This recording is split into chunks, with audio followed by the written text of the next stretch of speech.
So, Guardians of the Galaxy. One of the best movies I've seen all year. Yeah, there was Hercules and The Amazing Spider-Man 2, which I really enjoyed. I really enjoyed that movie. And X-Men and so on and so forth, but this was the perfect movie. It had everything a great movie needed. It had great characters, great comedy, great actors, great action, great setting, great... No. Grade A music and music timing.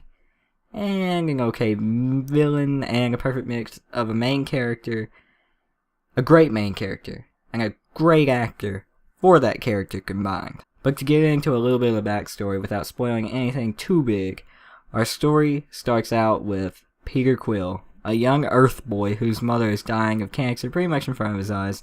Well, she dies in front of his eyes. Essentially, the movie starts out with a huge ass field. And then it moves on to him running into a field, out of the hospital, crying. And in the middle of the field, he gets abducted by Yondu, our crazy blue redneck zombie killing alien played by Michael Rooker.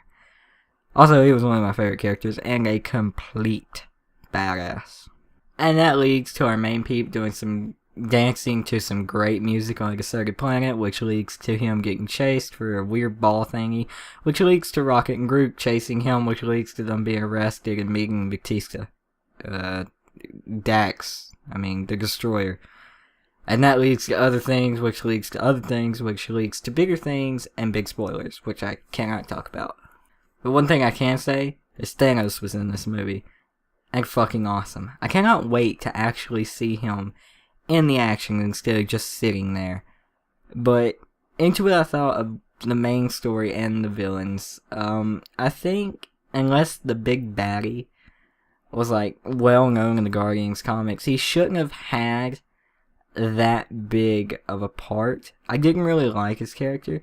He wasn't big enough for me to go, oh, I know that guy, and it's going to be a big task for the Guardians. And it's just like, I feel like they wasted a really, really good chance. A really, really amazing chance to throw in a huge baddie from the Marvel Universe. I know Thanos is there, but he's not really the threat of the movie. It's this other weird blue guy. I've already forgot his name. He was forgettable. But that was the only takeaway from it. And it was a small takeaway at that. Pretty much the only takeaway from the movie. I loved every other single aspect of this movie. It was so damn perfect. I really, really can only give this movie a 10 out of 10. To give it a 9 out of 9 would be a smack in the fucking face. I mean, I want to give it an 11 out of 10. But I can't fanboy that hard in a review. I have to keep it kind of professional. I say this movie, it was so good. This movie was so good. You could be having the worst damn day of your life, and you could go and see this movie, or pick it up on Blu-ray when it's out on Blu-ray, and it would make you want to go save the world. And even though you couldn't, it would make you want to. It would brighten up your entire day, your entire month. And I just have to give this a 10 out of 10. Great time anytime. And I know it's a little irrelevant seeing how the movie came out over a month ago. But it was too good not to talk about in review. It was so good.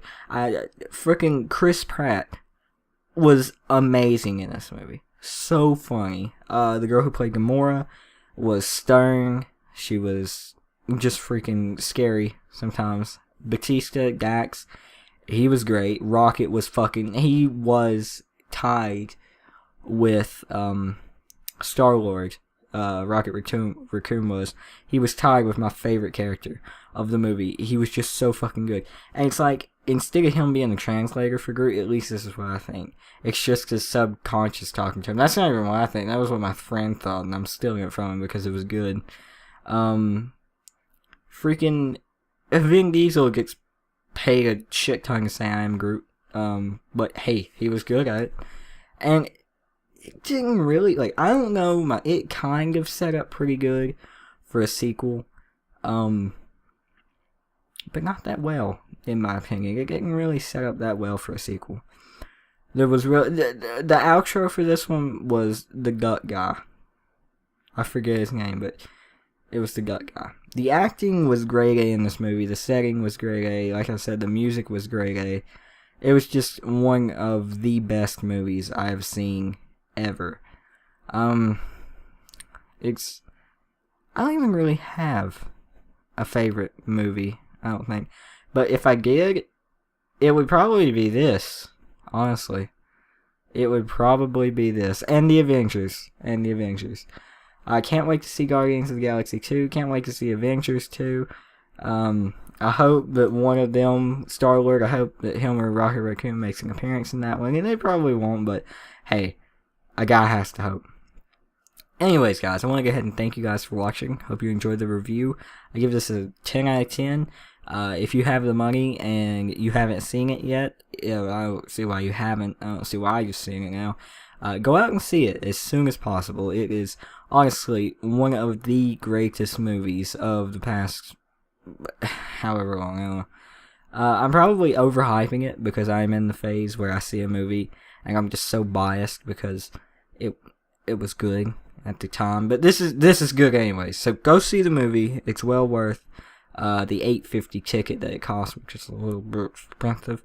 But yeah. Anyway, spoiler talk coming up tomorrow, maybe, or later today with my friend Corey.